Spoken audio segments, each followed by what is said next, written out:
Hello à tous, j'espère que vous allez bien. On se retrouve pour une nouvelle vidéo et dans cette vidéo, j'aimerais vous donner un conseil simple qui va vraiment pouvoir vous aider à manifester ce que vous désirez beaucoup plus facilement et beaucoup plus rapidement. Donc juste avant de commencer, pour les personnes qui ne me connaissent pas, je m'appelle Clotilde, je suis coach mindset et manifestation. Ici, je t'aide à reprogrammer ton subconscient, à déconstruire tes croyances limitantes et à manifester tous tes désirs, notamment grâce à la loi de l'Assomption. Donc si tu as besoin d'aide concernant ta ou tes manifestations, n'hésite pas à cliquer sur le lien en description pour prendre rendez-vous avec moi pour un coaching privé.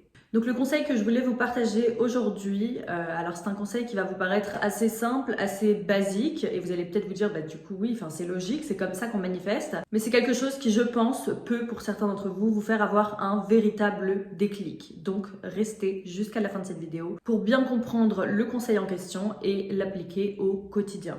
Le conseil, c'est de sortir de la peau de la version de vous qui est en train de manifester ce qu'elle manifeste, et d'entrer dans la peau de la version de vous qui a déjà sa manifestation, qui a déjà ce qu'elle désire. Alors vous allez peut-être me dire, oui, logique, on est censé incarner la version de nous qui a ce qu'elle veut. Ce qu'il y a, c'est que beaucoup de personnes vont avoir tendance à se focaliser sur le comment. Comment est-ce que je vais faire pour manifester cette chose-là? Qu'est-ce que je vais affirmer? Est-ce que mes affirmations sont assez bien? Est-ce que j'arrive assez à me concentrer lorsque je visualise? Est-ce que je visualise bien? Est-ce que je fais les choses bien? Et tatati, et tatata. Et qu'est-ce qui se passe finalement quand on fait ça? Quand on est constamment en train de réfléchir sur notre manière de faire, on incarne à ce moment-là la version de nous qui est en train d'essayer de manifester ce qu'elle désire, et non pas celle qui l'a déjà. Donc cette nuance, elle est très très importante à prendre en compte. Vous devez, à partir de maintenant, non plus vous considérer comme cette personne qui est en train de manifester, consciemment du coup, qui fait ses techniques, etc., mais bien comme cette personne qui a obtenu ce qu'elle désirait. Cette personne dont c'est déjà la réalité. Vous voyez ce que je veux dire ? Il est donc important ici que vous arrêtiez de vous focaliser en permanence sur la manière dont vous faites les choses. Que vous arrêtiez de remettre en question en permanence votre manière de faire finalement. Et que vous commenciez à concrètement vous focaliser sur votre but déjà atteint. Que vous commenciez à penser davantage à votre manifestation comme si elle s'était déjà matérialisée. Ça peut paraître être bateau comme conseil, mais c'est vraiment quelque chose qui va faire toute la différence. Croyez-moi. Alors maintenant, je comprends tout à fait que vous remettiez en question parfois votre manière de faire, que vous ayez envie de faire de la meilleure manière possible, etc. Mais en voulant absolument être dans la perfection constamment et faire ce qu'il faut, alors qu'en réalité il n'y a pas de règles, vous vous mettez vous-même des bâtons dans les roues. Vous réfléchissez trop. Vous ne portez pas votre attention sur ce qui est réellement important à ce moment-là. Vous perdez votre temps pour certains à changer d'affirmation, à changer de scénario, à scripter de nouvelles choses, à vous demander si la technique que vous utilisez fonctionne réellement ou si vous ne devriez pas peut-être commencer à changer, si vous ne devriez pas peut-être changer toute votre routine parce que ce que vous faites depuis le début n'est peut-être pas ce qu'il fallait faire. Je vous le répète, il n'y a pas une manière de faire. Il n'y a pas une seule manière de manifester ce que vous désirez. Il y a d'infinies manières de faire. Il n'y a pas une seule manière correcte de faire les choses. En manifestation, en loi de l'Assomption, il n'y a absolument pas de règles. C'est aussi la raison pour laquelle il ne sert absolument à rien de faire exactement comme les autres, d'essayer de faire un copier-coller de ce que les autres font. Vous pouvez manifester ce que vous désirez d'une manière totalement différente de votre voisin. Donc s'il vous plaît, arrêtez de vous focaliser là-dessus, arrêtez d'être dans le perfectionnisme, arrêtez de vous remettre en question et commencez à reprendre confiance en vous et en votre capacité à faire les choses de la bonne manière. Il faut que vous lâchiez prise en fait et que vous commenciez à vous dire que quoi que vous fassiez, ça fonctionne. Voilà. Peu importe ce que vous faites les choses parfaitement. Vous faites tout parfaitement. À force de vous le répéter, vous finirez par vraiment faire les choses de la bonne manière. Donc vous n'avez pas à vous inquiéter de ça. Vraiment. L'important ici, c'est de vous focaliser sur votre finalité. N'oubliez pas, vous êtes ici pour saturer votre subconscient. Vous êtes ici pour vivre mentalement comme si vous aviez déjà votre manifestation, comme si ça s'était déjà fait, comme si c'était déjà réalisé, comme si c'était déjà votre réalité. Donc vous ne pouvez pas continuer à perdre votre temps en vous demandant constamment si oui ou non vous faites les choses bien. Vous faites les choses bien, point barre. Maintenant, comment entrer dans la peau de cette version de vous qui a déjà ce qu'elle veut, qui a déjà sa manifestation? C'est très simple. Vous allez essayer de vous imaginer cette version et vous allez vous demander comment se sent cette version de vous? À quoi pense cette version de vous? Et enfin, comment cette version de vous réfléchit-elle?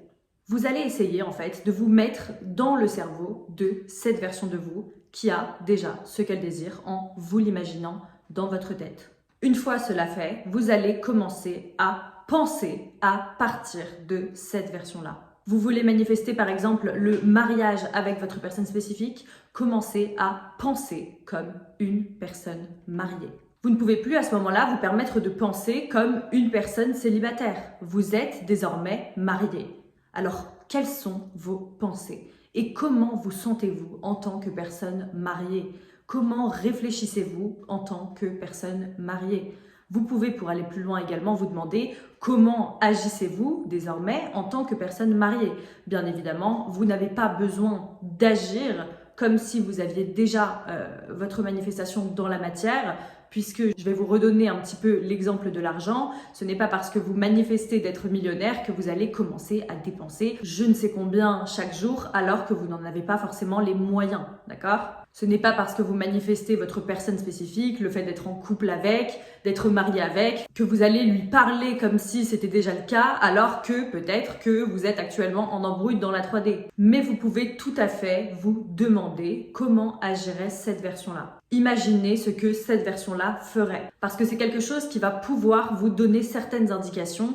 C'est quelque chose qui va pouvoir vous orienter. Ça va peut-être vous permettre d'agir de manière alignée en n'essayant pas de contrôler la 3D, bien évidemment. Pour revenir sur l'exemple de l'argent, imaginez-vous être cette personne millionnaire. Quel serait votre état d'esprit en tant que millionnaire? À quoi penseriez-vous? Comment penseriez-vous? Comment réfléchiriez-vous? Et comment vous sentiriez-vous? Il y a une réponse que je peux déjà vous apporter qui est assez simple. Vous vous sentiriez serein, qu'il s'agisse d'argent, de votre personne spécifique, d'un travail que vous voulez absolument, de n'importe quel autre objectif. Une fois cet objectif atteint, vous allez forcément vous sentir serein ou sereine par rapport à ce dernier. Vous allez très probablement vous sentir également accompli, vous sentir comblé. Maintenant, si vous avez du mal à ressentir de manière précise ces sensations, ces sentiments découlant de la réalisation de votre souhait, ne vous inquiétez pas, ok? Il y a des moments où vous ressentirez les choses de manière plus forte que d'autres, c'est tout à fait normal. Parfois, on a un petit peu plus de mal à se concentrer et c'est ok. Il n'y a pas de problème. Le plus important ici, je dirais que c'est vraiment le fait de commencer à penser comme cette personne qui est par exemple mariée ou en couple avec sa SP. De penser comme cette personne qui a enfin eu le job de ses rêves. De commencer à penser comme cette personne qui a enfin les revenus qu'elle souhaite ou qui est millionnaire. Parce que vos pensées, de toute façon, vont forcément jouer sur vos émotions. Donc le fait de cultiver des pensées alignées et favorables à votre manifestation vous permettra de vous sentir de toute façon de manière totalement naturelle, beaucoup plus serein ou sereine, comblé, accompli, etc. Souvenez-vous bien que tout part de vous, absolument tout. Tout part de vos pensées, tout part de la version de vous que vous incarnez. En décidant fermement, maintenant, d'incarner cette nouvelle version de vous et en vous tenant à cette décision, je vous assure que les choses bougeront très rapidement pour vous. Ce qu'il faut bien évidemment, c'est avoir cette capacité à lâcher prise, à ne pas vous focaliser sur le temps qui passe, à ne pas prendre en considération et mettre tout plein d'énergie sur les circonstances extérieures, qui n'importent pas, et à toujours rester fidèle à votre vision, quoi qu'il arrive, quoi qu'il advienne. C'est ce qui va faire toute la différence. Une petite précision parce que je sais que ça n'est pas forcément clair pour tout le monde étant donné que j'ai beaucoup de questions à ce sujet sur TikTok notamment. Lâcher prise, ce n'est pas arrêter ses techniques, ce n'est pas abandonner sa manifestation, qu'on soit bien clair. Lâcher prise, c'est, comme je viens de vous le dire, arrêter de s'inquiéter du temps qui passe et de se focaliser là-dessus. Arrêter d'essayer de contrôler les choses dans la 3D pour que les choses avancent plus vite, mais également arrêter de donner tout plein d'énergie aux circonstances extérieures qui n'ont aucune importance et qui ne sont en aucun cas une preuve que c'est fichu, que ça ne va pas marcher ou quoi que ce soit. Pour parvenir à lâcher prise, il faut donc que votre focus soit sur votre finalité. En fait, il faut que vous soyez absorbé par votre nouvelle réalité, de sorte à ce que vous n'ayez pas le temps de vous focaliser sur le négatif. Autrement dit, le fait que ça ne soit pas encore présent dans la 3D, le fait que ça prenne du temps, etc. Donc n'oubliez pas, là où vous mettez votre focus, c'est très très très important. Parce que c'est bien ça qui va vous permettre d'incarner une certaine version de vous. Et en l'occurrence, vous voulez incarner la version de vous qui a déjà ce qu'elle veut. Donc, vous savez où votre focus doit aller. Voilà, c'est la fin de cette vidéo. J'espère de tout cœur qu'elle vous a plu et qu'elle vous aura éclairé un maximum. Si jamais c'est le cas, n'hésitez pas à liker, à vous abonner et à activer la petite cloche pour recevoir une notification à chaque nouvelle vidéo. Je vous souhaite à tous un très bon week-end et je vous dis à la semaine prochaine pour une nouvelle vidéo. Ciao, ciao!